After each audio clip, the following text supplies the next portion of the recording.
Kenapa? Karena sekarang kita ini ada masalah dengan krisis ekonomi, ya kan? Terutama di Indonesia. Apakah APBD ini akan cukup untuk membiayai pilkada tersebut? Oke? Terus selanjutnya, untuk soal kedua, menurut saya, ya Ibu. Terus menurut saya, apakah siap atau penting? Nah, ini sebenarnya tantangan dari pemerintah sih. Apakah harus menggunakan ini atau tidak? Sebenarnya gini, kalau misalnya fitur ini terjalan, berarti bagus. Kenapa? Pemerintah akan memasuki pelosok-pelosok yang tidak mempunyai internet, ya kan?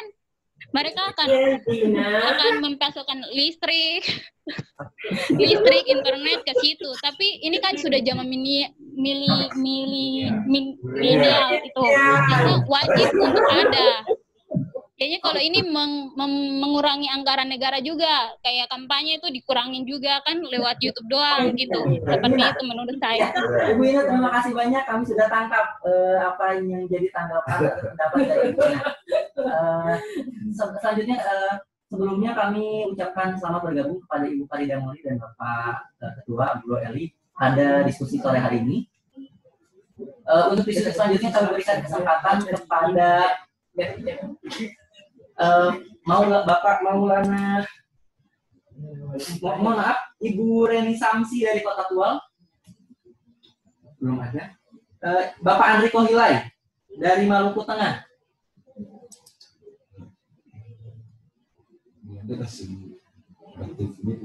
Untuk audionya mau diaktifkan, Pak?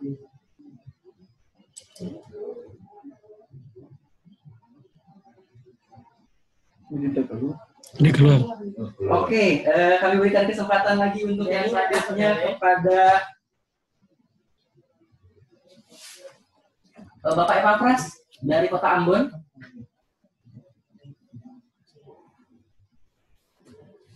Bapak Eva Pras? Saya ada. Kalau.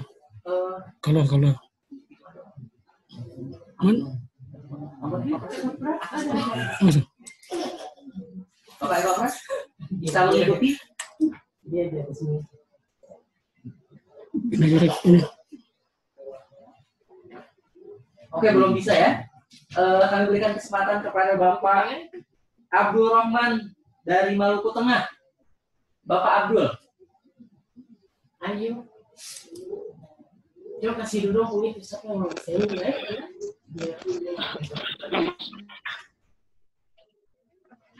Masih ada kendala juga. Oke, Ibu Ayu Rahmiati dari Kota Ambon. Ibu sudah bisa bergabung, Ibu? Itu. Maulana Somual. Oke, kami lewati kembali Bapak Maulana Somual dari Kabupaten Maluku Tengah.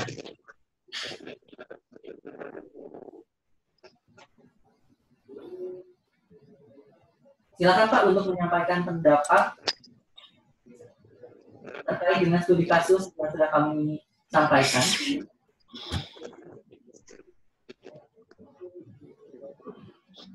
Halo, suara bagaimana? Oke Pak, terdengar Pak, silakan.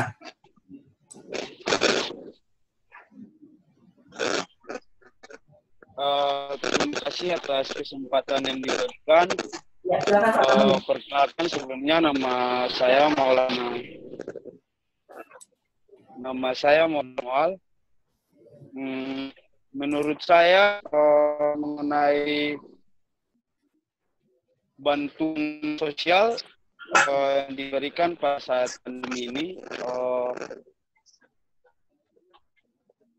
wajar-wajar saja sih. Kalau misalnya bantuan yang diberikan dari kepala daerah melalui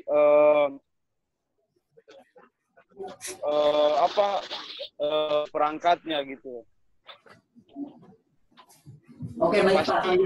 Bantuan itu disalurkan. Oke, silakan Pak, dilanjutkan Pak. Masih terdengar Pak?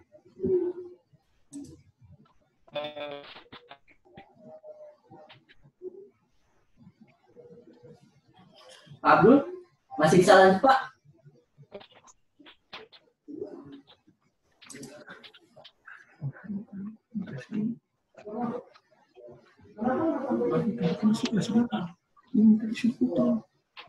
Oke, sementara kami berikan kesempatan untuk yang lain, Pak ya. Ditahan dulu lagi ya.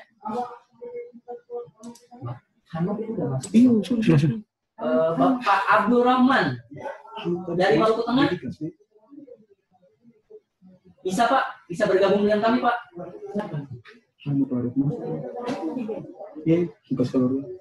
Masih belum bisa. Bapak Eva Pras dari Kota Ambon.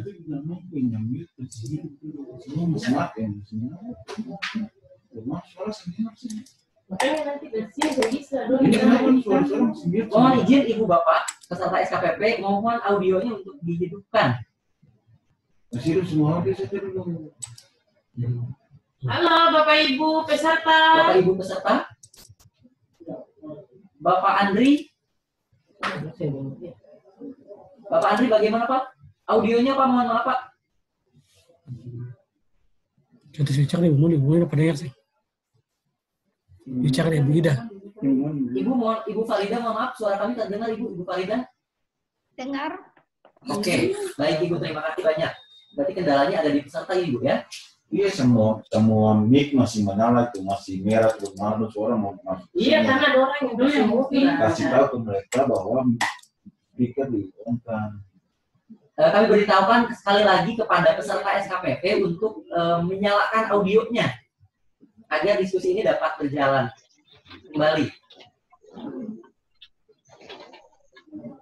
Karena setelah kami on-kan dari sini masih tetap Andre begitu saya bisa Andre. Oke. Mustinya Andre.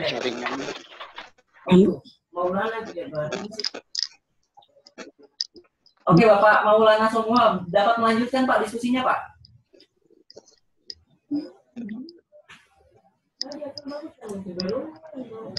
Iya.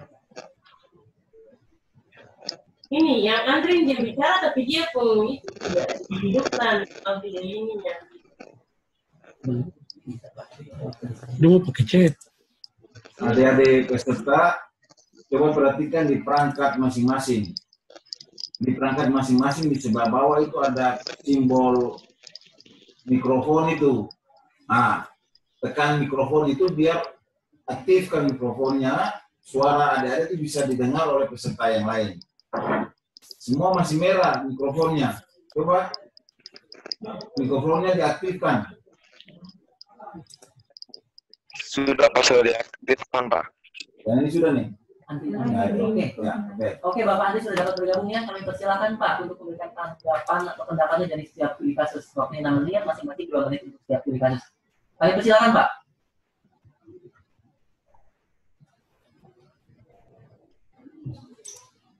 Jangan Bang. Halo, Assalamualaikum.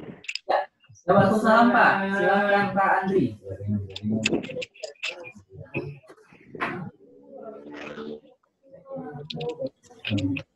Ya, bismillah. Assalamualaikum warahmatullahi wabarakatuh.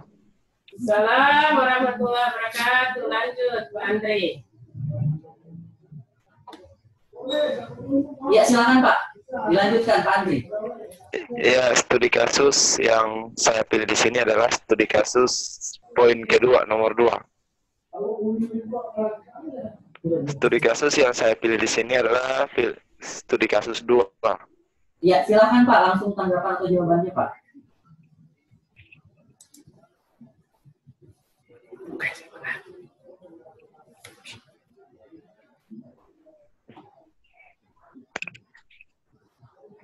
Ya, situ kan ada tertera beberapa poin yang saya garis bawah melibatkan KPPS dan anggota-anggota penyelenggara pemilu lainnya.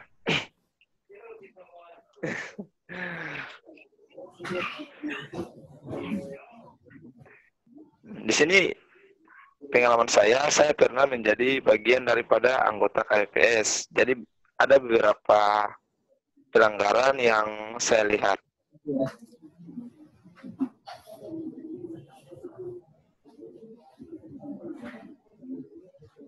Halo. Ya Pak, silakan dilanjutkan Pak Andri. Lanjut Pak Andri, katon dengar. Ya, misalnya. Ya. Iya Bu ya, barang suara putus-putus. Jangan saja katon dengar. pengalaman saya ketika menjadi anggota KPPS waktu itu, yaitu ada kelebihan beberapa.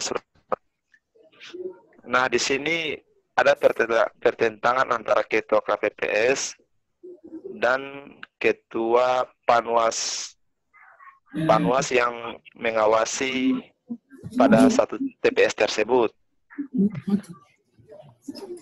Ada yang mau itu dicoblos, lalu ada yang mau dirusak aja, karena memang itu surat suara sisa. Karena berhubung yang nama terdaftar DPT itu sudah meninggal, lalu tidak ada di tempat, misalnya di luar kota begitu. Di mana itu Pak tepatnya Pak? Dari sini, iya Pak? Ya, ada tempatnya di mana itu Pak lokasinya kira-kira? Di Teruti Baru, Kecamatan Tehoru, Kabupaten Maluku Tengah. Oke, Kabupaten Maluku Tengah. Silakan Pak, dilanjutkan. Ya, di situ posisi saya hanya sebagai anggota KPPS, anggota E6. Lalu di situ ketua KPPS mengambil keputusan untuk surat-suara itu dirusakin aja, dicoret, dirusak aja. Pokoknya tidak berlaku lah. Karena kami tidak mau mengambil beban ketika nantinya surat itu dicoblos, lalu dicek anggota pemilu yang aktif kan tidak sesuai dengan surat suara yang tercoblos. Makanya di situ kami memilih untuk merusak surat suara tersebut. Karena kami takut mungkin nanti ada intervensi dari partai-partai politik atau caleg-caleg lainnya. Oke, baik Pak. Dari situ, ya Pak, lalu saya berpikir ketika membaca studi-studi kasus, saya kasus karena memang saya pikir tersentuh dengan hal tersebut. Oke, berarti cuma kasus 2 Pak ya yang disampaikan? Iya Pak. Oke, baik. Terima kasih Pak Andri atas pendapat yang sudah disampaikan. Selanjutnya kami berikan kesempatan kepada Bapak Eva Pras. Sudah bisa bergabung Pak? Dari Kota Ambon. Oke, belum. Bapak Asrul Papalia dari Kota Ambon. Kami persilakan Pak untuk memberikan pendapat atau jawaban dari setiap studi kasus yang kami sampaikan sebelumnya. Waktunya 6 menit, masing-masing 2 menit untuk setiap kasus. Kami persilakan Pak Asrul.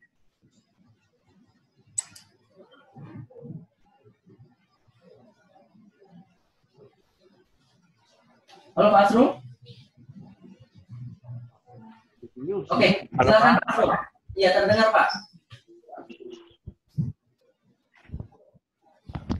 Perkenalkan, nama saya Asrul Papalia dari Kota Ambon. Di sini contoh kasus 2 yang saya ambil mengenai sebentar ya. Studi kasus 2.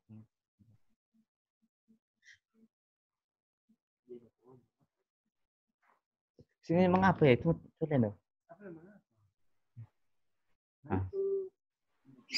Mengenai kecurangan-kecurangan yang terjadi saat dalam PPS, KPPS atau PPL, mengenai C1 yang sering dikontak-kantik oleh para saksi atau pengawasnya, maksudnya yang gimana ya? Sebentar.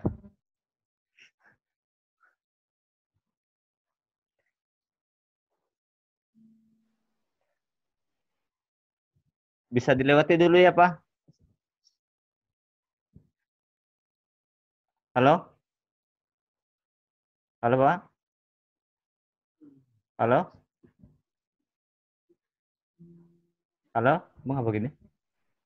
Oke, terima kasih banyak Pak Asrul untuk pendapatnya. Selanjutnya kami berikan kesempatan kepada Bapak Abdul Rahman Prolobesi dari Maluku Tengah untuk menyampaikan pendapatnya Pak, silakan. Iya. Oke, 6 menit untuk 3 kasus Pak, silakan. Halo. Iya, silakan Pak, terdengar Pak. Ya, nama saya Abdul Rahman, saya dari Maluku Tengah. Lanjut. Saya ambil kasus poin pertama. ya, di mana pejabat publik telah melakukan kampanye yang terselubung karena dalam hal itu melanggar aturan PKPU dan Bawaslu. Karena belum ada masa kampanye yang ditetapkan oleh Bawaslu. Yang kedua, ya harus ditindaklanjuti dan harus diberikan sanksi sesuai dengan peraturan PKPU. Yang ketiga, langkah yang harus diambil oleh SKPP yaitu melaporkan temuan tersebut kepada Bawaslu Provinsi Kabupaten, karena itu menjadi tanggung jawab anggota SKPP. Terima kasih, itu saja yang saya sampaikan.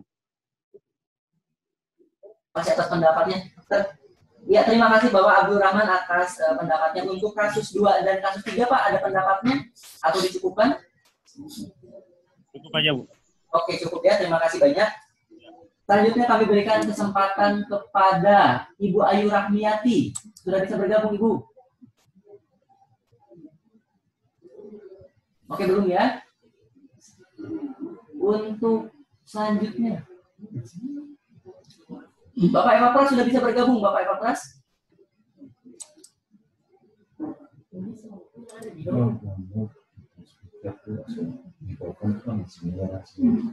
Iya, kan bisa dibuka dari sini.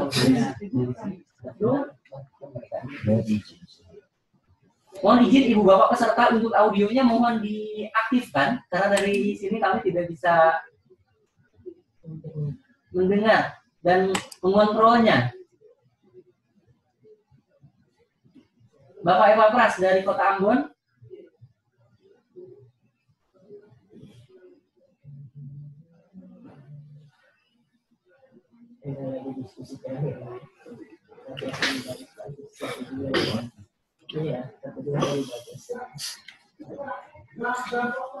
Bapak Maulana semua masih bisa melanjutkan, Pak?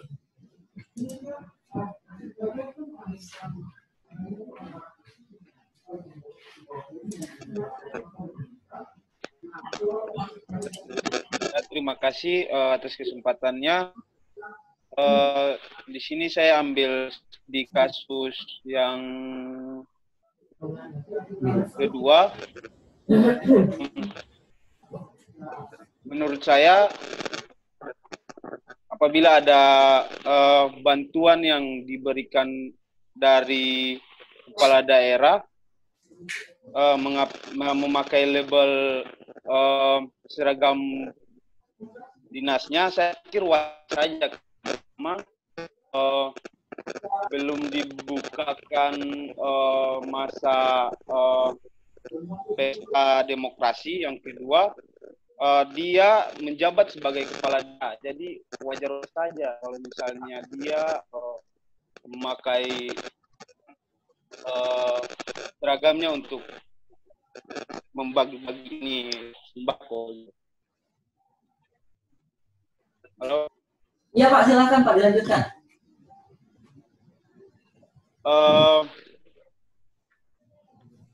Halo Pak. Selanjutnya. Ya. Yap. Silakan Pak.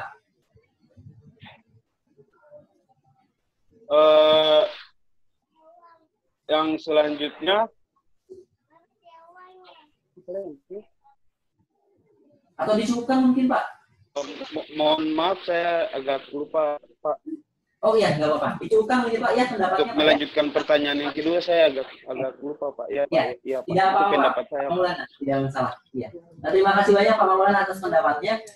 Ibu Bapak, meskipun ada kendala di jaringan setiap peserta, tapi sudah kita tangkap intinya dari apa pendapat yang sudah dari pendapat peserta yang sudah disampaikan. Untuk itu kami berikan kesempatan kepada Ibu Farida Moni untuk dapat menanggapi pendapat-pendapat dari setiap kasus yang sudah diberikan oleh peserta. Pada Ibu Farida kami persilakan Ibu. Baik, terima kasih. Assalamualaikum warahmatullahi wabarakatuh. Assalamualaikum warahmatullahi wabarakatuh. Salam sejahtera untuk kita semua. Sepertinya diskusi kita sore ini kurang semangat ya. Ayo semangat Bapak Ibu, adik-adik. Kalau saya ikuti yang sesi pertama tadi pagi, semangatnya luar biasa, tapi sepertinya sore ini apakah memang sudah atau baru bangun tidur atau apa ya? Baik. Sedangkan ibu-ibu dan bapak-bapak yang di Bawaslu sudah standby dari pagi, jadi luar biasa capeknya, tapi semangatnya masih tinggi. Ayo ibu bapak peserta, kita semangat ya, mudah-mudahan dari diskusi ini betul-betul bisa kita peroleh pengetahuan dan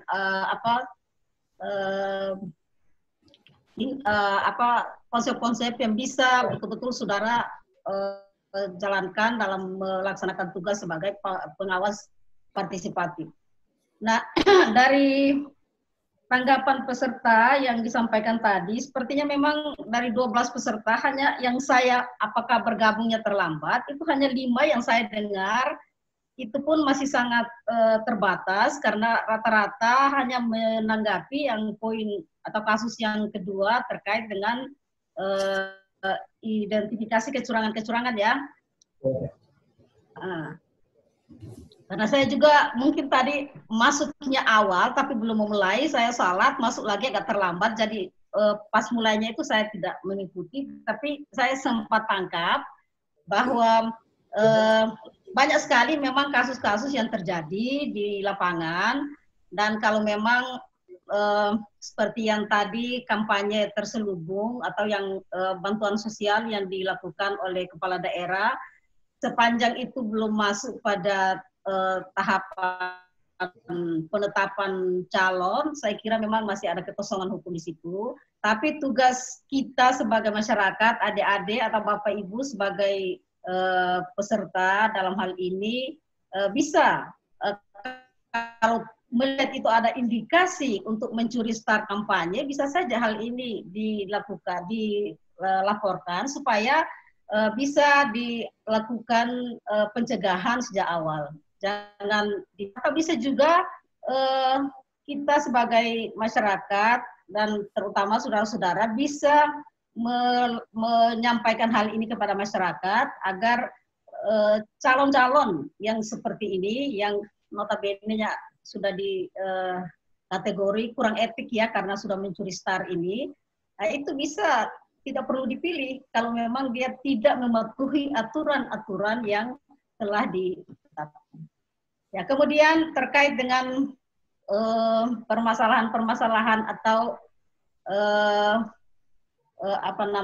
kecurangan-kecurangan itu memang banyak sekali terjadi dan tugas kita ini harus disampaikan. Kalau memang pada saatnya masih menemukan kecurangan-kecurangan seperti ini, harus betul-betul dicatat, ada buktinya dan disampaikan supaya bisa ditindaklanjuti. Karena ada juga sampai dengan tahapan setelah pemilu masih ada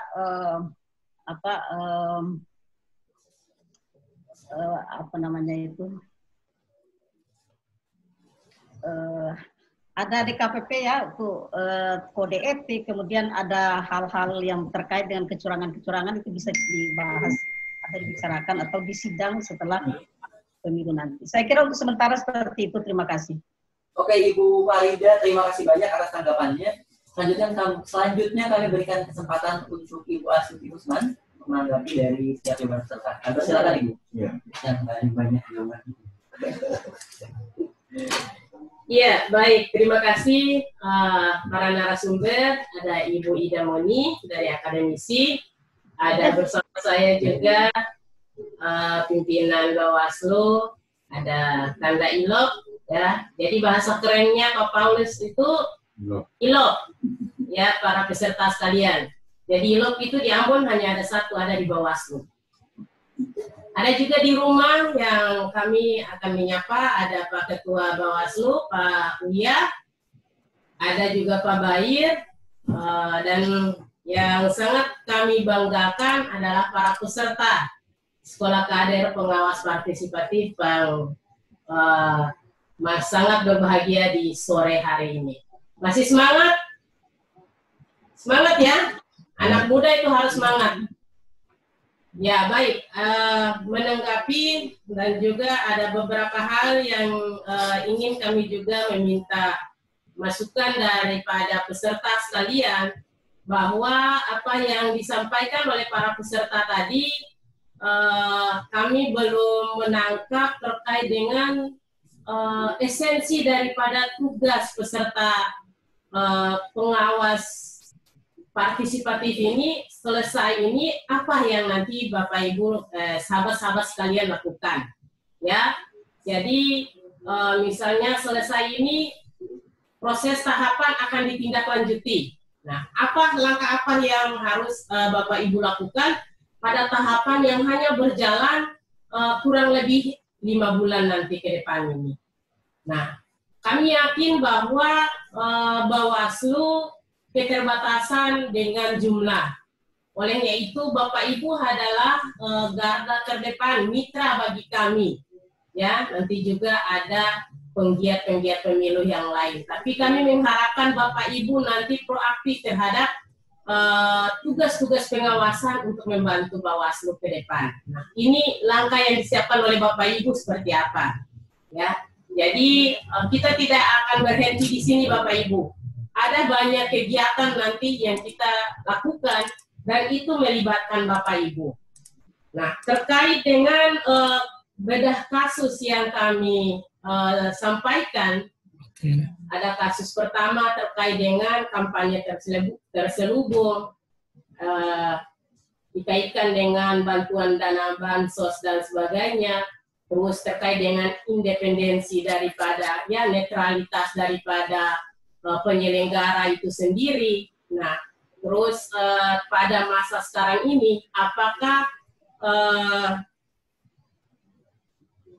metode virtual itu bisa digunakan atau bisa dilakukan oleh kita di Provinsi Maluku, yang daerah kita adalah daerah kontinental, daerah kepulauan yang jaringannya itu sangat sulit. Apa ini bisa atau tidak? Nah, 3 inti kasus ini yang nanti kita bedah, dan ini nanti yang terjadi pada tahapan-tahapan pelaksanaan pemilu ini nantinya. Nah, terkait dengan bantuan dana sosial, sejauh ini apa yang sudah terjadi di sekitar Bapak Ibu? Yang paling terpenting adalah kabupaten yang nanti melaksanakan pelaksanaan pilkada. Di sini ada Buru Selatan, ada SBT, ada Aru, dan ada Maluku Barat Daya. Nah, bagaimana kesiapan di sana? Apakah langkah-langkah untuk kepala daerah melakukan ini? Ada indikasi untuk mengiring atau ada seruan-seruan atau himbauan pada saat memberikan bantuan ini atau tidak? Memang jelas Bawaslu tidak membatasi kepala daerah untuk memberikan bantuan kepada korban COVID-19. Tidak, ya. Jadi ini adalah program pemerintah yang harus dilaksanakan. Tetapi sebagai pengawas pemilu, ya, jadi kita nanti sebagai pengawas pemilu itu harus merasa curiga terhadap apa saja yang dilakukan oleh mereka yang pada saat ini telah isu-isu bahwa mereka nanti mencalonkan diri seperti itu. Nah, ini yang nanti kita antisipasi, bahwa apakah ini dia nanti mengiring bantuan dana sosial ini dengan kampanye-kampanye itu atau tidak. Nah, seperti tadi yang dari Kota Ambon ya, Ibu Ina yang sampaikan tadi. Nah, seperti itu. Jadi kita akan mengikuti langkah-langkah daripada kepala daerah ini. Jangan karena selama ini tidak pernah melakukan hal seperti itu, tapi karena nanti pada saatnya dia akan maju, nah bisa saja dia mencuri time atau seperti apa dia lakukan pada saat ini untuk menguntungkan dan akan merugikan orang lain. Jadi yang kita lihat substansinya adalah apakah bantuan sosial ini diberikan benar-benar itu atas nama pemerintah daerah atau ada hal-hal yang digiring ke sana. Seperti itu Bapak Ibu. Jadi sebagai pengawas pemilu itu Kakak harus tetap curiga. mau orang itu bikin benar atau tidak, kecurigaan dulu. Nanti ada proses-proses yang nanti kita lakukan. Bila katong temukan terkait dengan misalnya ada kecurangan di sana atau ada ketidakadilan yang dibuat di sana. Nah itu nanti menjadi satu kajian bagi Bawaslu. Apakah ini dia lari ke ranah administrasi atau dia larinya ke pidana atau ada hukum lain yang bisa kita masuk ke sana seperti itu. Nah yang kedua bahwa apakah Bawaslu memiliki kewenangan atau tidak? Jadi Bawaslu sepanjang proses pelaksanaan pemilu atau tidak, Bawaslu itu punya kewenangan untuk menerima, menindaklanjuti, dan memutuskan berbagai laporan maupun temuan yang dilaporkan kepada Bawaslu. Jadi Bawaslu tidak bisa tinggal diam. Dia tetap punya kewenangan. Ada pada pasal 135 huruf A, ya, Undang-Undang 10 tahun 2016. Itu kewenangan Bawaslu untuk diberikan kewenangan itu untuk menindaklanjuti dan memutuskan terkait sampai pada bagaimana proses mekanisme nanti yang dilakukan oleh Bawaslu itu sendiri. Olehnya itu pada kesempatan ini kami mengajak kepada adik-adik sekalian bahwa kita harus banyak belajar, ya, harus banyak berdiskusi. Untuk apa? Ya, kita harus menerima pengalaman-pengalaman daripada teman-teman kita yang lain untuk jadikan referensi pada saat kita melaksanakan tugas ke depan. Nah, saya minta ada tanggapan juga dari adik-adik sekalian bahwa tugas adik-adik nanti pada saat pelaksanaan pilkada ini nanti ditetapkan oleh KPU bahwa pemungutan itu pada tanggal 9 Desember nanti. Nah, 6 bulan kurang lebih 6 bulan ke depan ini apa yang nanti kita lakukan bersama-sama. Mungkin itu dari saya kembalikan. Ya. Ya, terima kasih banyak Ibu Tuti atas tanggapannya. Kemudian kalau selanjutnya berikan kesempatan kepada Bapak Subaya, Pak, untuk memberikan tanggapan dari peserta. Silakan, Pak.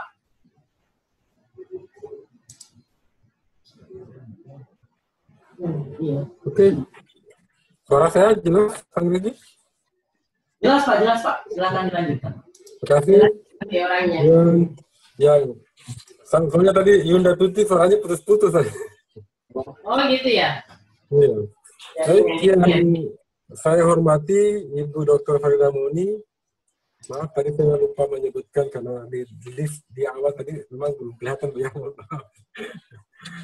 Kemudian yang saya hormati Ketua dan anggota Bawaslu Provinsi, ada Pak Ketua, Pak Poli, maaf, Kanda Ilok.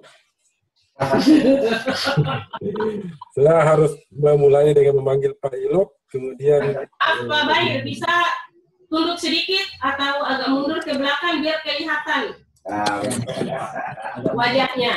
Iya. Ya, cukup. Nah, itu baru gala.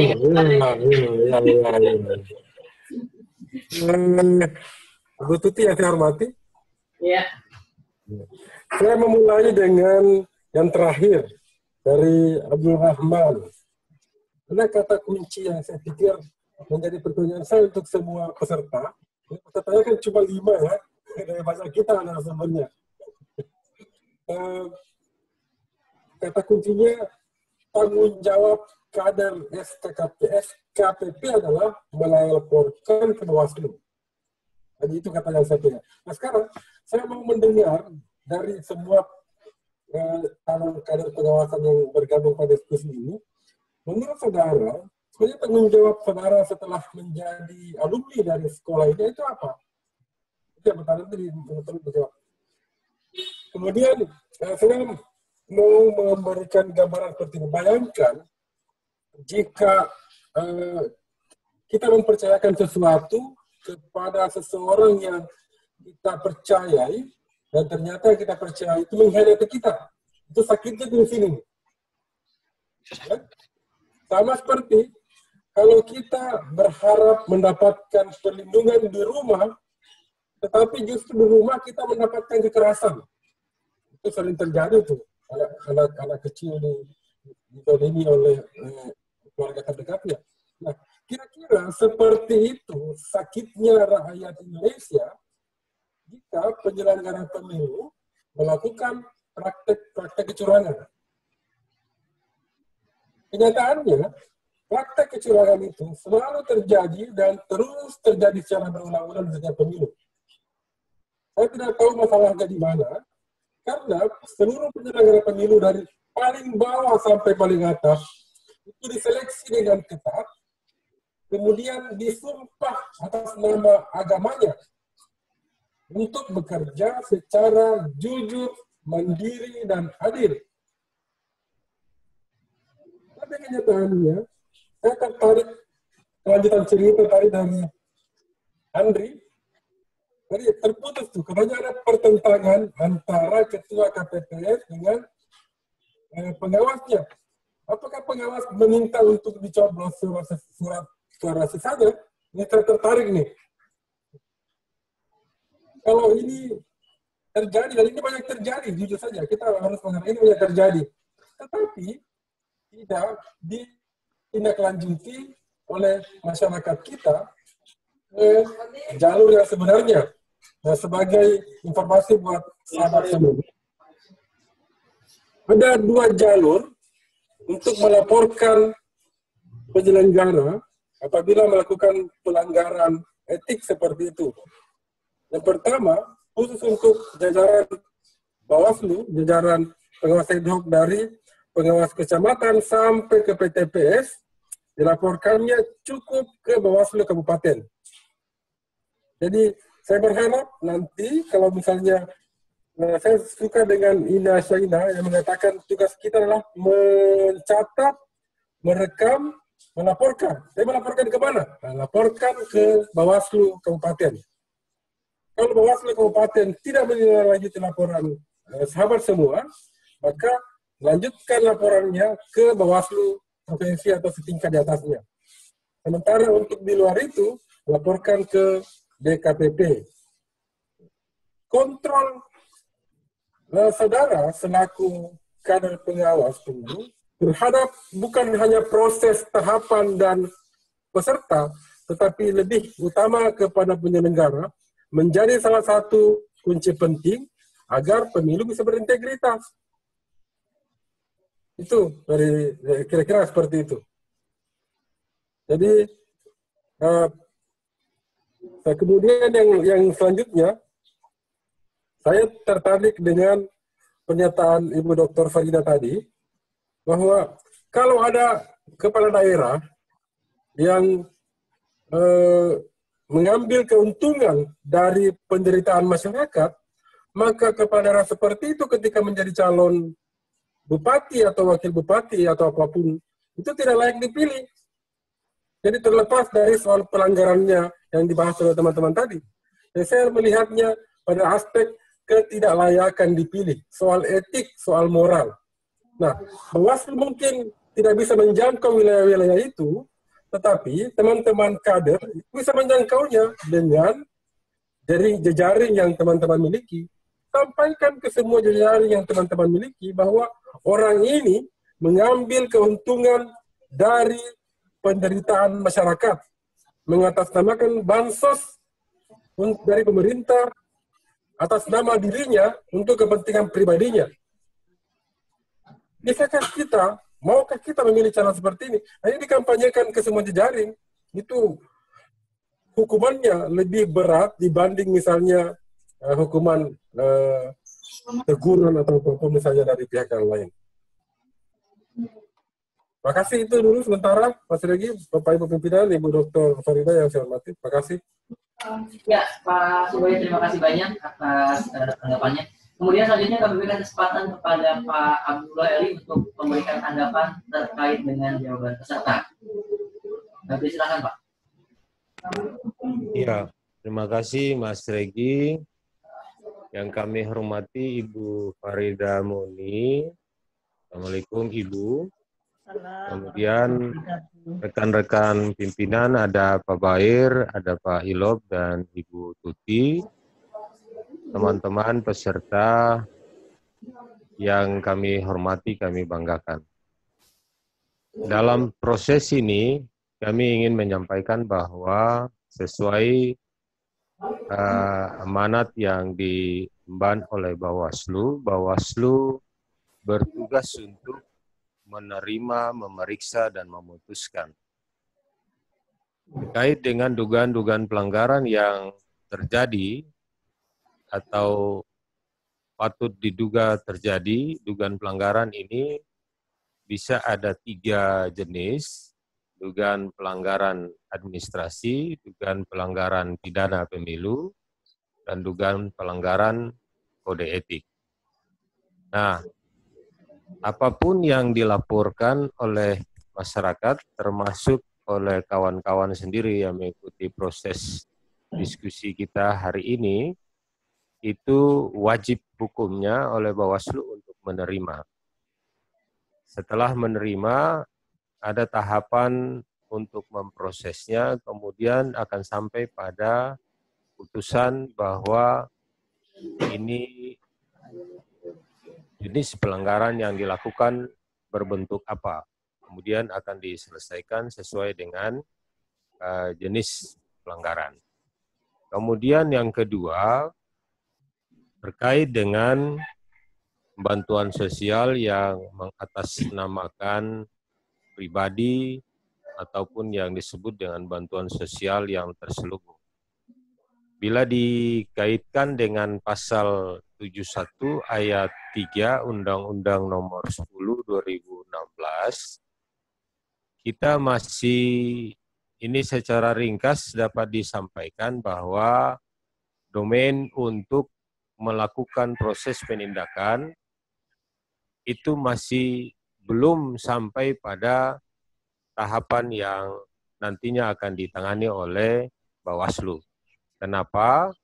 Karena sampai dengan saat ini proses penghentian tahapan yang dilakukan oleh KPU selaku penyelenggara teknis sampai dengan hari ini, walaupun sudah ditetapkan tanggal 9 Desember akan dilakukan proses pungut hitung dan nantinya akan dilakukan tahapan itu tanggal 15, kita masih belum mendapatkan atau belum memperoleh PKPU tahapan pada saat kondisi COVID.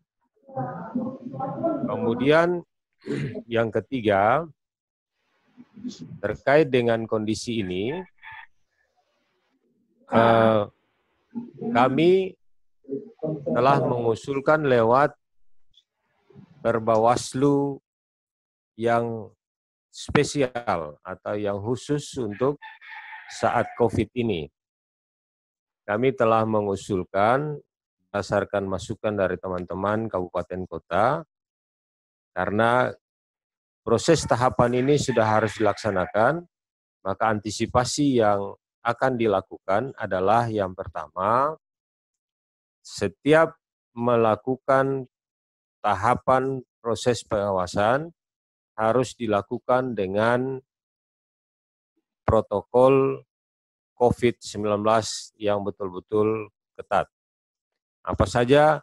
Yang pertama tentu kita harus menggunakan cuci tangan dengan sabun atau hand sanitizer, menggunakan masker. Kalau ada kacamata riben lebih bagus lagi, kacamata riben, biar tidak tertular lewat mata. Kemudian juga pakaian yang akan pun nama istilah pakaian apa tuh, astronot ya, alat pelindung diri. Nah ini yang kemudian kita sarankan untuk harus dilengkapi pada saat COVID. Karena apa? Untuk saat ini kita benar-benar tahu ancaman yang ada di depan kita. Bukan hanya itu, bahkan dalam Perbawaslu yang kita usulkan, kita juga sampaikan harus diperhatikan terkait dengan kalau misalnya sampai yang terburuk kita harus hadapi teman-teman yang melakukan pengawasan itu terkena COVID-19 atau positif COVID-19, bahkan sampai dengan meninggal. Nah, ini juga yang harus benar-benar diperhatikan. Hal yang selanjutnya kami sampaikan adalah perlu juga diperhatikan, kita mempunyai potensi untuk digugat secara bersama-sama. Istilah hukumnya disebut dengan class action. Kenapa? Karena dalam pasal 304 KUH pidana ada yang dikenal dengan kejahatan crime by omission atau kejahatan pembiaran terhadap suatu hal yang bisa membahayakan sampai dengan meninggalnya seseorang. Ini semua kami usulkan agar nantinya bila proses ini jalan, kita telah membackup diri kita dengan sejumlah instrumen-instrumen yang penting. Kemudian yang kedua, terkait dengan penggunaan sarana internet sebagai bagian dari upaya pengawasan secara online. Nah, kita sama-sama ketahui bahwa proses yang kita lihat, kita hadapi atau kita rasakan bahwa ternyata instrumen yang mendukung untuk proses secara daring ini masih belum maksimal. Di 4 kabupaten yang nanti akan melaksanakan pilkada, banyak yang secara infrastruktur tidak mendukung. Kami mencontohkan di Maluku Barat Daya misalnya, itu untuk membuka satu dokumen, foto maupun undangan dalam bentuk PDF misalnya, itu dibuka dari pagi sampai malam. Insya Allah tidak terbuka. Jadi hanya terputar begitu saja, dan akan bisa terbuka kalau kita berada pada satu spot yang khusus saja di atas kantor Bupati Maluku Barat Daya. Nah, di situ baru bisa. Nah, ini yang kemudian dalam Perbawaslu yang kita usulkan ada 2 nanti ya, ada 2 proses pentahapan pengawasan yang dilakukan, baik itu menggunakan daring maupun secara konvensional. Jadi untuk wilayah-wilayah yang punya infrastruktur internet yang cukup bagus, maka bisa jadi ya proses pengawasan yang memang harus dilakukan dengan daring, mungkin itu bisa dilakukan. Tetapi bila kita bergeser ke kecamatan atau desa dan kelurahan yang tidak memiliki infrastruktur internet yang mendukung, maka tentu konvensional itu harus tetap berjalan. Nah, untuk diketahui bahwa proses secara nasional itu menganggap bahwa semua tempat bisa menggunakan jaringan internet. Nah, dengan kondisi ini kita sama-sama saling bahu-membahu menginformasikan bahwa Maluku dan juga mungkin di Papua itu untuk infrastrukturnya masih belum mendukung. Oleh karena itu perlu di-mix. Terkait dengan COVID ini pula, kami juga menyarankan agar bakal pasangan calon nanti yang nanti akan melakukan pengurusan, misalnya untuk tes kesehatan dia harus lolos, tidak menggunakan narkoba dan sebagainya. Kita mengusulkan syarat tambahan di situ. Nanti akan digodok di RI bahwa ada syarat tambahan seorang bakal pasangan calon itu dia harus mengikuti protap COVID-19 dan bahkan dia dinyatakan tidak positif ya, tidak positif COVID-19. Jadi untuk hal yang pertama kami ingin sampaikan dari hasil uraian tadi, prosesnya tetap diterima bila ada laporan terkait dengan bantuan sosial yang disalahgunakan dan akan diproses selanjutnya, kemudian akan diputuskan. hasil keputusan itu sangat tergantung dengan infrastruktur atau dokumen pendukung, dalam hal ini PKPU tahapan yang harus sudah diundangkan, sehingga patokan kita menggunakan itu untuk dijadikan sebagai dasar dalam proses penindakan. Kemudian yang kedua, terkait dengan bisa tidaknya dilakukan secara daring atau secara online dan juga secara offline. Maka dapat kami sampaikan di sini, kita bisa menggunakan dua metode, ya, dua metode, yaitu secara online dan juga secara offline. Kami pikir demikian yang dapat kami sampaikan, kurang dan lebih mohon maaf. Kami kembalikan ke Mas Regi.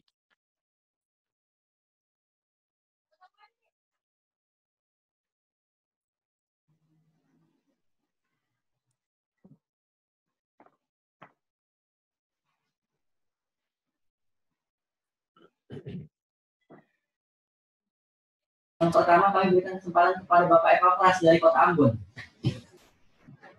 Silakan Pak. Iya.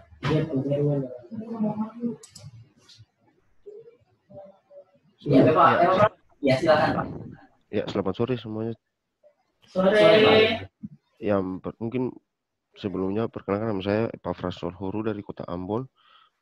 Pertama-tama saya minta maaf karena tadi mungkin diberikan kesempatan tapi jaringannya belum bagus, jadi ini ya. Untuk saya lebih terkait pada lebih lebih senang dengan studi kasus yang pertama dan studi kasus yang ketiga. Karena kenapa? Studi kasus yang kedua merupakan studi kasus yang lumrah yang sering didapati oleh Bawaslu dalam proses pemilihan dari tiap pemilu ke pemilu dan bahkan pilkada ke pilkada. Ya, langsung saja pertanyaan yang pertama untuk studi kasus yang pertama. Saya kira ini bahasa filosofi saya seperti telur mata sapi. Kenapa demikian? Bantuan yang harusnya menjadi alur daripada pemerintah tetapi disalahgunakan oleh oknum-oknum yang tidak bertanggung jawab, dalam artian menggunakan salah satu metode kampanye yang disalahgunakan untuk memberikan dan mempromosikan diri sebagai pilkada atau kepala daerah pada periode berikutnya. Mungkin seperti itu. Terus yang kedua, terkait dengan pertanyaan yang kedua, harus ditindaklanjuti karena merupakan salah satu langkah yang menyalahi aturan pada Perbawaslu terkait dengan prosesi kampanye sampai kepada tahapan pemilihan itu harus dilaporkan kepada Bawaslu terkait dengan temuan-temuan hal seperti ini. Tetapi sampai sekarang mungkin saya belum menemukan temuan-temuan demikian sehingga tidak bisa melaporkan. Pertanyaan yang ketiga, peran SKPP di sini yang harus saya sampaikan adalah kita sebagai mitra kerja atau perpanjangan tangan daripada Bawaslu dan KPU sebagai penyelenggara itu yang pertama melaksanakan tugas dan tanggung jawab seperti yang telah dikatakan oleh Pak Bayer tadi. Kita sebagai perpanjangan tangan dalam artian segala informasi yang telah kita dapat daripada Bawaslu. Bapak mohon maaf, audionya boleh didekatkan Pak, kurang terdengar. Oke, siap Ibu. Terkait dengan pertanyaan yang ketiga, saya rasa kita sebagai siswa SKPP daring di sini harus mempunyai peran aktif sebagai informan yang baik kepada masyarakat untuk mengingatkan masyarakat dan mensosialisasikan aturan-aturan terkait pemilu kepada masyarakat supaya nantinya tidak lagi menjadi kebingungan dengan langkah-langkah yang diambil oleh oknum-oknum yang tidak bertanggung jawab dalam menyalahgunakan kepentingannya sebagai calon kepala daerah berikutnya. Ya, mungkin itu pada studi kasus yang pertama. Iya, Pak ya, terima kasih banyak Pak atas studi kasus yang ketiga. Untuk studi kasus yang ketiga Pak, terkait dengan metode konvensional. Mungkin di sini saya sedikit canggung untuk. Oh, mohon maaf suaranya Pak. Nah, itu bisa didekatkan. Mungkin di sini saya sedikit canggung terkait dengan metode. Maaf sebentar. Terkait dengan metode konvensional, mungkin metode konvensional ini akan membuat kita menjadi lebih pasif dan kepasifan yang ada di pihak kita karena metode konvensional maka akan mengakibatkan kecurangan-kecurangan yang lebih berpotensi untuk terjadi, Pak. Seperti itu. Untuk itu, menurut saya, metode konvensional apabila dirubah juga untuk proses pemilihannya secara virtual, saya rasa kesiapannya belum 100%. Karena berhubung Indonesia adalah daerah kepulauan, maka akan menyulitkan Bawaslu dan KPU dalam proses pemungutan suara secara virtual. Karena banyak hal yang menjadi kendala, seperti jaringan dan lain-lain, mungkin dari ketersediaan data internet, mungkin seperti itu, Pak. Dan yang menjadi masukan saya kepada Bawaslu untuk kepada metode 2 yang tadi telah disampaikan oleh Pak Abdullah Eli terkait dengan metode pasif dan metode aktif. Di sini saya mempunyai satu masukan, segala metode yang akan kita pakai di dalam proses pemilihan di tahun 2020 ini sebaiknya dianalisa dengan baik. Dalam artian, satu analisa saya rekomendasikan yaitu analisis SWOT. Kenapa analisis SWOT? Di situ kita bisa menghitung peluang, kelemahan, kekuatan, bahkan kekurangan kita sendiri, supaya segala macam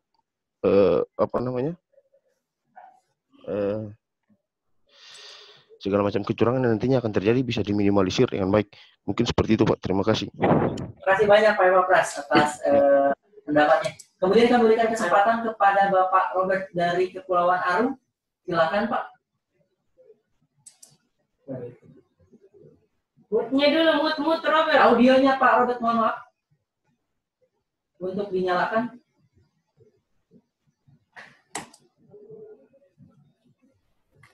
Om Robert. Pak Robert. Oke, silakan Pak, waktunya 6 menit untuk 3 kasus. Oke, baik. Terima kasih atas kesempatan yang diberikan. Assalamualaikum warahmatullahi wabarakatuh. Selamat sore dan salam sejahtera untuk kita sekalian. Saya langsung saja. Ya, silakan. Menyimak apa? Halo? Ya Pak, silakan Pak. Pak Robert, silakan. Oh, siap. Pak Robert, lanjut. Menyimak apa yang telah disampaikan oleh pemateri, izin saya memperkenalkan, saya Robert Teljur dari Kepulauan Aru. Beta lebih condong ke apa yang disampaikan oleh Pak Bayer, bahwa apa yang menjadi tanggung jawab kita adalah tanggung jawab besar yang diberikan negara kepada kita. Itu yang pertama. Yang berikut, sebagai tanggung jawab, saya dari awal menyimak apa yang telah disampaikan oleh teman-teman, banyak yang menyalahgunakan kewenangan kaitan dengan penanganan COVID, ada bantuan-bantuan sosial yang diberikan oleh pemerintah pusat, tetapi di daerah memanfaatkan itu untuk kepentingan dirinya. Saya di Aru sementara terjadi hal yang sama.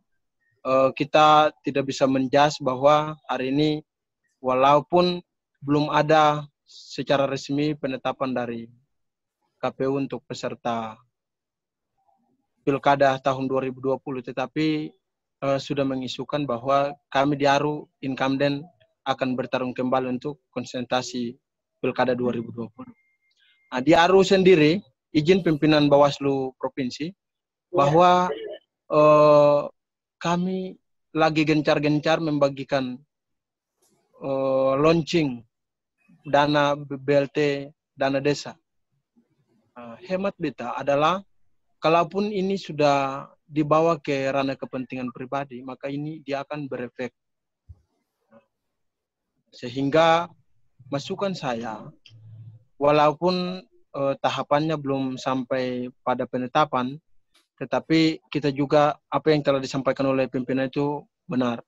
Kita juga harus wanti-wanti bahwa ini ada kepentingan terselubung yang sementara ada di dalam kepentingan COVID ini. Sehingga sebagai pesan moral ya, kita juga sama-sama saling mengawasi baik di keluarga kita maupun di mana. Karena pastinya dalam pembagian pasti ada pesan-pesan singkat gitu. Nah, dan itu pasti terjadi. Kita tidak bisa pungkiri sebagai manusia. Saya sendiri punya pengalaman, izin pimpinan Bawaslu Provinsi, bahwa pengalaman untuk mengawasi tahapan pilkada ini merupakan tanggung jawab yang sangat besar. Nah, apalagi jujur kita di Maluku, kita dikenal dengan negeri 1000 pulau, kami di Aru pulau yang paling terbanyak. Ini yang merupakan tanggung jawab juga. Contohnya, kami sementara mengawasi di Arus Selatan, sementara di Arus Selatan Utara sudah kecolongan. Ini juga merupakan tantangan berat karena kami dipisahkan oleh laut. Yang berikut, saya juga harus menyampaikan dan ulang-ulang sudah menyampaikan ya, bahwa iya tinggal satu aja. Ya silakan. Lanjut. Iya, kami di Aru soal jaringan internet juga itu menjadi kendala utama yang selalu ditemui. Bahwa apa yang telah disampaikan oleh pimpinan benar. Di kabupaten kami masih bisa mengupdate, tetapi belum tentu di kecamatan kami bisa. Apalagi sampai di pusat kecamatan saja tidak, apalagi sampai di kampung. Kampung-kampung inilah yang potensi kerawanan, potensi kecurangan yang paling terbanyak itu banyak di kampung-kampung yang tidak ada jaringan internet dan lain-lain. Apalagi Telkomsel. Jadi pengalaman itu sudah kami dapati. Memang di Aru ini saya harus menyampaikan kepada Bawaslu Provinsi bahwa Aru ini harus menjadi salah satu ikon yang bagi beta ini Aru ini banyak TPS rawan.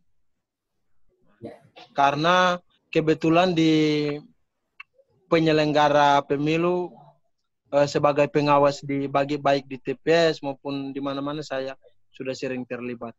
Dan memang sebagai masukan juga bahwa kadang ya kita di Panwascam saja itu hanya 3 orang. Otomatis kampung-kampung yang ini akan teman-teman Panwascam 3 orang harus mata sampai ke sana. Ya. Itu yang selalu menjadi masalah yang sangat terbesar selama perjalanan pilkada di Aru. Oke, baik. Jujur. Iya. Iya, ini terakhir. Saya masuk ke kesimpulan saja bahwa kaitan dengan materi yang telah disampaikan oleh pimpinan Bawaslu Provinsi, kami sebagai peserta sekolah kader, kami akan menjadikan itu sebagai dasar pedoman untuk kami sebelum kami bekerja. Mungkin itu sekian, beta kembalikan. Assalamualaikum warahmatullahi wabarakatuh. Selamat sore dan salam sejahtera untuk kita sekalian. Sore. Terima kasih banyak Pak Robert atas tanggapannya. Kemudian kami berikan kesempatan kepada Bapak Poli untuk memberikan tanggapan dari setiap jawaban dari peserta kita. Silakan Pak. Terima kasih Pak Reji, Ibu Ida. Selamat sore. Sore Pak. Terima kasih Bu, sama-sama yang datang sampai sore ini. Pak Ketua, Pak Bair, Ibu Tuti, teman-teman peserta SKPP daring yang berkesempatan masuk sampai dengan tahap diskusi daring di kelas C, sesi ketiga di hari ini. Ada beberapa hal yang mungkin secara pribadi menyimak dan bisa memberikan tanggapan, mungkin juga pikiran. Yang pertama, kami berharap setelah dari sekolah kader pengawas partisipatif ini, semua peserta mampu menjadi aktor pengawas pemilu atau pemilihan di wilayah masing-masing. Dan berikut bisa juga sebagai kader penggerak pengawas partisipatif di masyarakat. Kalau bicara soal kader penggerak, berarti bukan untuk diri sendiri, tapi mampu menularkan, aktif membagikan pengetahuan dan ilmu yang didapat selama mengikuti pendidikan atau sekolah kader ini ke komunitas, ke kelompok, keluarga, ataupun lingkungan tempat tinggal orang. Maksudnya adalah pengawasan pemilu atau pengawasan pemilihan kepala daerah harus ketong bumikan, harus ketong sebarkan ke semua orang. Karena itu bagian tugas Bawaslu meningkatkan partisipasi publik secara luas untuk mengawasi tahapan. Yang berikut, Pilkada 2020 sejak tanggal 21 Maret 2020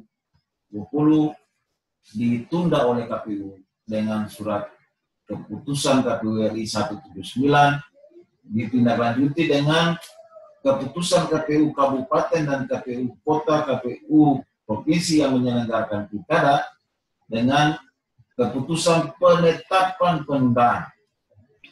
Masing-masing kabupaten kota atau daerah penyelenggara menunda dengan keputusan penetapannya. Ada 4 tahapan yang ditunda atau tahapan subkegiatan yang ditunda adalah pencalonan, pemutahiran data pemilih, pengangkatan atau pembentukan PPS, dan PPDP. Dari 4 ini yang ditunda. Seluruh tahapan penyelenggaraan di dalam PKPU 2 2020 itu belum dibatalkan. Walaupun 4 tahapan dalam kegiatan dalam tahapan itu ditunda, namun tugas dan fungsi pengawasan dari Badan Pengawas Pemilu dan jajarannya itu tidak berhenti. Kenapa? Karena ada tugas mengawasi bagian lain yang harus kita lakukan di luar 4 tahapan subkegiatan yang ditunda oleh KPU. Contoh, netralitas ASN tidak pakai batas atau di tahapan mana. Penyalahgunaan kewenangan oleh kepala daerah itu tidak dibatas tahapan mana. Money politik ada juga yang sekarang lagi keren-keren dimunculkan, bantuan sosial ya, bansos disalahgunakan. Ini mungkin menjadi perhatian kita bersama. Sebagai referensi saja, tadi Pak Ketua sudah sampaikan ada 3 tupoksi kita: menerima, mengkaji, menindak, dan memutuskan. Saya tambah 1 lagi, meneruskan. Menerima laporan dan temuan, memeriksa atau mengkaji, lalu memeriksa dan memutuskan. Tapi meneruskan itu adalah satu tugas juga yang diamanatkan dalam undang-undang, karena Bawaslu punya tugas dan kewenangan meneruskan temuan dan laporan dugaan pelanggaran yang bukan menjadi kewajiban atau kewenangan ketum. Itu ditindaklanjuti, diteruskan ke instansi yang berwenang. Contohnya ada pelanggaran netralitas ASN misalnya, Bawaslu tidak bisa memutuskan, tapi Bawaslu meneruskan ke Komisi Aparatur Sipil Negara. Bagaimana dengan kepala daerah yang sekarang rame-rame bagi bantuan sosial, label namanya di bawahnya ditulis calon kepala daerah, kira-kira begitu. Walaupun belum ditetapkan sebagai pasangan calon. Ini berarti kepentingan dirinya diutamakan di atas bantuan yang disediakan oleh negara untuk masyarakat di masa COVID. Ada larangan tidak? Kita coba lihat di dalam Undang-Undang 23 tahun 2014 pasal 76. Ongen bisa munculkan? Biar nanti pasal 76. Pasal 76 itu ada larangan kepala daerah, Undang-Undang 23 tahun 2014. Pasal 76, saudara, kalau kita lihat, ini terkait dengan undang-undang lainnya ya, bukan undang-undang pemilu atau undang-undang pilkada. Pasal 76. Kelam. Ya. Kelam. Oke. Ya. Kasih besar sedikit lagi. Nah, terus. Ya. Pasal 76 bunyinya begini. Ya. Kepala daerah dan wakil kepala daerah dilarang membuat keputusan yang secara khusus memberikan keuntungan pribadi, keluarga, kroni, golongan tertentu, atau kelompok politiknya yang bertentangan dengan ketentuan peraturan perundang-undangan. membuat kebijakan yang merugikan, menjadi pengurus ya. Ini kira-kira larangannya. Nanti di pasal 78 itu ada sanksinya.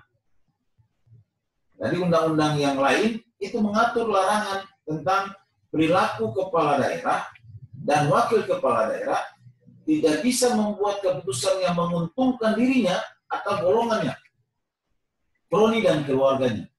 Kira-kira begitu. Ini bisa kita teruskan ke Mendagri, karena beberapa waktu kemarin Mendagri sudah memberikan statement. Kalau misalnya ada kepala daerah yang menyalahgunakan bansos untuk kepentingan pribadinya, pencitraan dirinya bagi calon kepala daerah tahun 2020, laporkan ke Mendagri. Tidak segan-segan akan memberikan sanksi. Ya, kira-kira ini. Ini juga ada kaitannya dengan menggerakkan aparatur sipil negara. Kalau misalnya bantuan ini harus disampaikan mengatasnamakan dirinya. Pasti ada. Khusus bagi ARU yang tadi sudah terang-terangan menyebutkan bahwa di sini rame, ya peran pengawas partisipatif, Bung Robert, kalau bisa mampu memberikan informasi ke pengawas pemilu di sana, bahwa di mana kejadiannya, siapa yang melakukan, buktinya apa. Kira-kira biar itu. Karena pada saat pengawas partisipatif mengaktualkan apa yang didapat di selama sekolah kader, mampu memberikan informasi dengan bukti, informasi yang akurat, perhatikan syarat formil dan materialnya. Sampaikan ke siapa? Sampaikan ke pengawas pemilu yang Bawaslu maksudnya, Bawaslu Kabupaten atau ke Panwas Kecamatan di sana. Mungkin ini hal-hal yang kita sampaikan terkait dengan pelanggaran kode etik bagi teman-teman SKPP, kader. Tolong diperhatikan dengan baik. Bawaslu dan jajarannya sampai ke pengawas TPS bukan berarti tidak bisa dilaporkan. Silakan saudara laporkan. Kalau misalnya ditemukan atau diketahui tidak netral melaksanakan tugasnya memihak kepada salah satu, atau dalam melaksanakan tugas dia tidak menjunjung tinggi nilai-nilai atau prinsip asas pemilu. Itu yang bisa saya sampaikan. Mohon maaf kalau ada yang kurang, dan saya kembalikan ke Pak Regi selaku moderator. Baik, terima kasih banyak Pak Poli atas tanggapannya. Ya, yang saya hormati Ibu Bapak peserta SKPP dan juga Ibu Bapak narasumber, ternyata waktu kita sudah memenuhi batas waktu pada kesempatan hari ini, dan juga ya tanggapan sudah disampaikan serta narasumber juga sudah menanggapi. Maka dari itu pada sore hari ini mungkin dicukupkan diskusinya. Saya harap tidak Bapak Ibu peserta masih belum puas kesempatan ini, nanti akan ada diskusi lagi.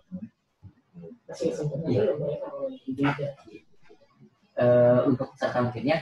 Selanjutnya kami berikan kesempatan kepada Ibu Farida Moni untuk memberikan tanggapan dan juga pesan-pesan untuk diskusi pada kesempatan sore hari ini. Pada Ibu Farida Moni kami persilakan Ibu. Baik, terima kasih Bapak Ibu.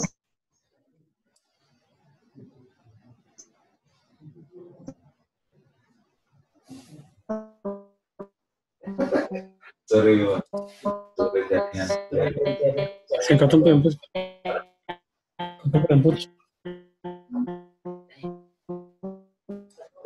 Okay. Ya Ibu, bagaimana? Ya silakan Ibu. Kalau mewarnai diskusi kita, saya kira dari termasuk Bapak Ibu, adik-adik, saudara-saudara.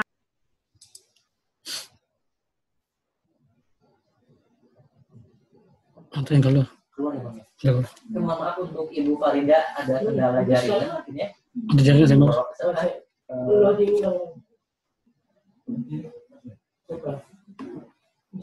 Share. Karena ada kendala jaringan, mungkinnya untuk Ibu Farida, selanjutnya kami berikan kesempatan kepada waktu. Oke, kita berikan kesempatan untuk peserta. Anda yang ingin memberikan pertanyaan atau tanggapan untuk diskusi pada sore hari ini. Masuk. Lagi. Masih loading. Tidak ada yang melempar. Ibu Ina, oke tidak ada. Pak Asrul, oke tidak ada Pak ya. Pak Robert, cukup. Oke baik Pak. Kembali ke, oke Ibu Farida sudah bergabung kembali. Berikan kesempatan kepada Ibu Farida.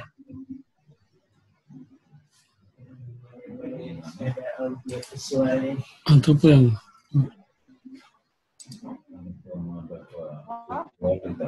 iya Ibu Farida, silakan Ibu.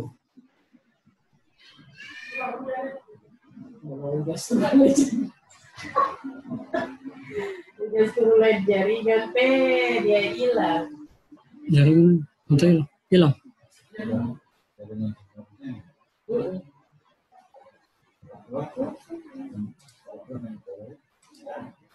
Selanjutnya Ibu Farida, karena masih ada kendala jaringan, kami berikan kesempatan untuk Pak Subayu, Pak terkait dengan pelaksanaan diskusi pada sore hari ini. Halo. Baik, Ibu. Halo juga Ibu. Ya Pak Subayu, kami persilakan. Baik, bisa. Ya, lanjut Ibu.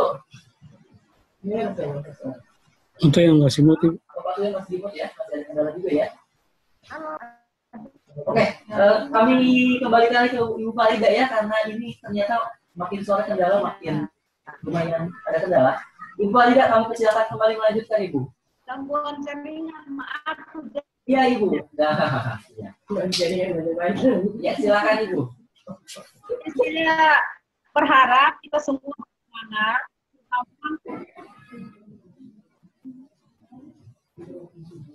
Keluar misalnya. Mungkin dicukupkan Ibu Farida. Terima kasih banyak Ibu. Pak Subayu Pak, kami berikan kesempatan Pak untuk memberikan tanggapan pada diskusi sore hari ini dan juga untuk siang. Oke, terima kasih. Ibu Dr. Farida yang saya hormati, rekan-rekan pimpinan yang saya hormati, moderator, dan terutama kepada sahabat sekolah kader yang siswa sekolah kader yang saya cintai, saya banggakan. Saya ingin menyampaikan sebuah perspektif tentang partisipasi masyarakat dalam pemilu. Selama ini, partisipasi masyarakat dalam pemilu biasanya diukur hanya dengan tingkat partisipasi mendatangi TPS lalu memberikan suara atau mencoblos. Itulah kemudian yang kita dapatkan angka misalnya 50%, 80% dan seterusnya. Bawaslu mengharapkan dengan bergabungnya teman-teman sekalian sebagai kandidat pengawas, partisipasi masyarakat itu tidak hanya sekedar mendatangi TPS, tetapi juga mengawal, melakukan pengawasan dari sejak mulai tahapan dibuka, bahkan sebelum itu, sampai pada penetapan calon terpilih. Dengan demikian, kualitas pemilu terjaga dari awal sampai akhir, dari hulu sampai ke muaranya. Kita tahu bahwa Bawaslu sangat terbatas untuk itu, baik dari personal, kemudian dari hal kewenangan, dan itu bisa diikuti dengan teman-teman sekalian selaku pengawas partisipatif. Sebenarnya izinkan saya mengucapkan selamat bergabung menjadi pengawas partisipatif. Saya berharap semoga teman-teman semua nantinya lulus, karena katanya ujian setelah ini. Saya mendoakan teman-teman sekalian semua lulus, bahkan tidak. Saya berharap tetap menjadi mitra Bawaslu dalam memberikan pengetahuan dan informasi tentang Bawaslu ke seluruh masyarakat. Demikian, mohon maaf apabila ada kesalahan. Selamat sore. Assalamualaikum warahmatullahi wabarakatuh. Terima kasih banyak Pak Subaya atas arahannya kepada kita. Kemudian masih berikan kesempatan kepada Ibu Farida Monia. Kami masih berikan kesempatan. Masih bisa bergabung. Suaranya kurang jelas, saya nggak dengar. Oh iya, mohon maaf Ibu, kami masih berikan kesempatan kembali untuk Ibu Farida Monia menyampaikan tes. Ibu, untuk peserta yang lainnya masih dengar kami? Dengar kami. Pak Uya, mohon maaf, terdengar Pak?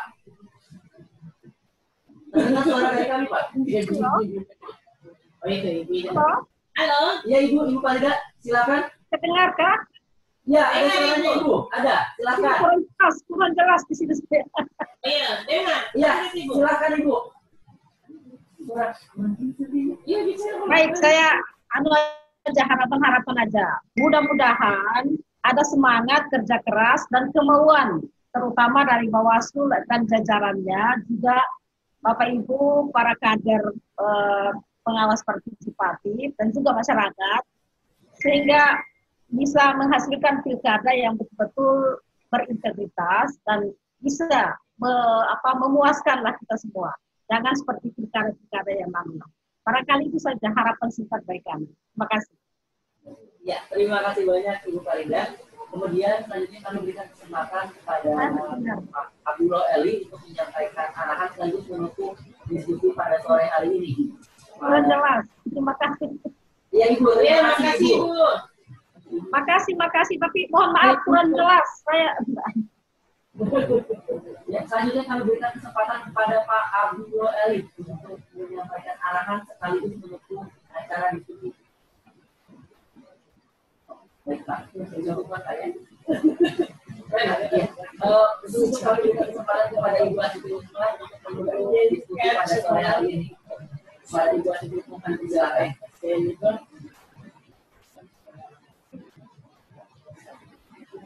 Baik para peserta sekalian, masih dengar suara saya? Ya, suara besar ya, sama dengan orangnya. Hujan itu harus banget. Iya, baik. Masih ada Ibu Ina, ya, Abang Ina, ada Sahabat Kasrul, ada juga dari Humas SPB, ada dari Maluku Tengah, ya. Dinda Maulana, ada dari Aru, masih standby. Pak Robert, siap mengawasi ya? Iya, bagus. Dan masih ada Ibu Ida juga, Pak Bair dan Pak Ketua. Saya kira diskusi kita pada kesempatan ini sangat luar biasa, antusias partisipannya.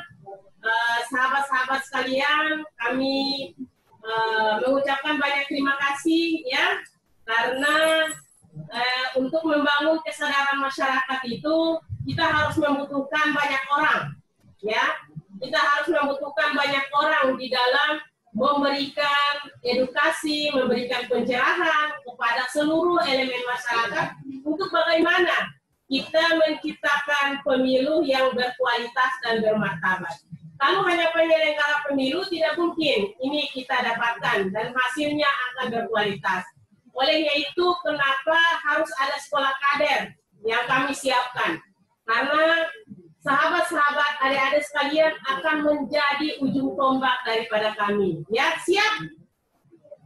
Siap ya Ibu Ina? Ya. Baik, jadi akan ada dari Maluku sini, ya, sudah kami siapkan sekitar 72 orang akan menjadi mata, telinga, ya, menjadi perpanjangan kaki kami lah untuk bisa mengawasi seluruh tahapan yang ada, ya, dari ujung MBD sampai ujung SBT. Mari kita bersatu, sahabat-sahabat sekalian, Karena tanpa bantuan dari sahabat-sahabat dan seluruh elemen masyarakat, kami yakin bahwa kami tidak mampu untuk melahirkan pemilu yang berkualitas dan bermartabat. Mari kita baku gandeng tangan, ya, jam baku lapas, supaya ada orang yang bisa terobos masuk untuk melakukan kecurangan-kecurangan di setiap tahapan-tahapan pelaksanaan pemilu. Ya, salam awas, salam sehat, ya, salam pemilu yang berkualitas. Baik, mungkin itu dari kami keluarga besar Bawaslu, kami dan pimpinan dan juga ada staf kami yang standby. Mengucapkan banyak terima kasih atas partisipasi daripada sahabat-sahabat sekalian dan juga kepada Ibu Ida yang sudah memberikan support motivasi kepada kami. Mudah-mudahan apa yang kita dapatkan pada hari ini akan memberikan pencerahan perjalanan mengawasi kita pada setiap tahapan. Mungkin itu dari kami, lebih dan kurang kami mohon maaf. Kami akhiri dengan billahi taufiq wal hidayah. Wassalamualaikum warahmatullahi wabarakatuh. Selamat sore dan salam sejahtera untuk kita sekalian. Bye. Terima kasih Ibu. Sampai besok lagi Ibu Ida. Salam untuk Waru, salam untuk SBB, salam untuk Kota Ambon. Maluku Tengah. Ampun. Maluku Tengah. Oh, Maluku Tengah semua. Gila. Ada Maluku Tengah. Maulana. Ya. Ina semangat. Ina ditunggu di kantor ini, Ina. Ina bilang kita. Ina gugup. Ina bicara kita gugup. Di masyarakat sebelum gugup. Harus semangat. Dulu sama Inggris yang bukan. Oke, baik. Terima kasih semuanya. Hujan basah.